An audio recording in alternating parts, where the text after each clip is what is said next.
अब हम पढ़ेंगे पाठ 19। हमारे पाठ 19 का नाम है जल ही जीवन है। पाठ का सार। इस अध्याय में लेखक ने जल के महत्व को दर्शाया है। मतलब इस अध्याय में, इस पाठ में लेखक ने जल के महत्व को बताया है, हमें समझाया है कि जल कितना जरूरी है। जल जीवन है, जल अनमोल है, जल की एक एक बूंद कीमती है, इसलिए जल को व्यर्थ नहीं करना चाहिए। मतलब हमें जल को ऐसे ही बहा देना नहीं चाहिए, वेस्ट नहीं करना चाहिए।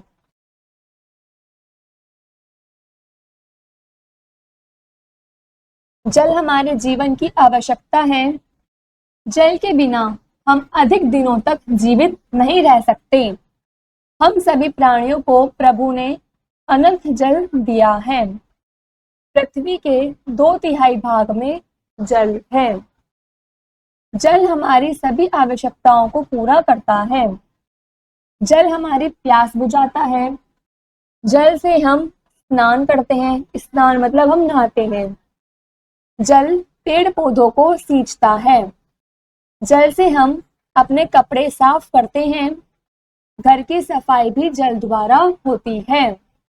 जल अनमोल है। जल गंदगी को बहा ले जाता है। भगवान ने हमें बहुत जल दिया है, परंतु फिर भी इसकी कमी हो जाती है। वर्षा न होने से कुएं, तालाब एवं नदियां सूखने लगती हैं। खेतों में भी सूखा पड़ जाता है। इससे फसल बर्बाद हो जाती है। यदि बारिश नहीं आएगी, पानी नहीं होगा, तो जो खेत में फसल वगैरह है वो भी खराब हो जाएंगी।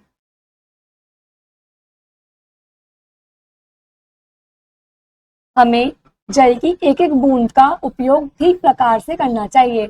मतलब हमें एक एक बूंद बचाकर जितना भी हमें यूज में आना है, उस जल का उपयोग उतना ही करना चाहिए।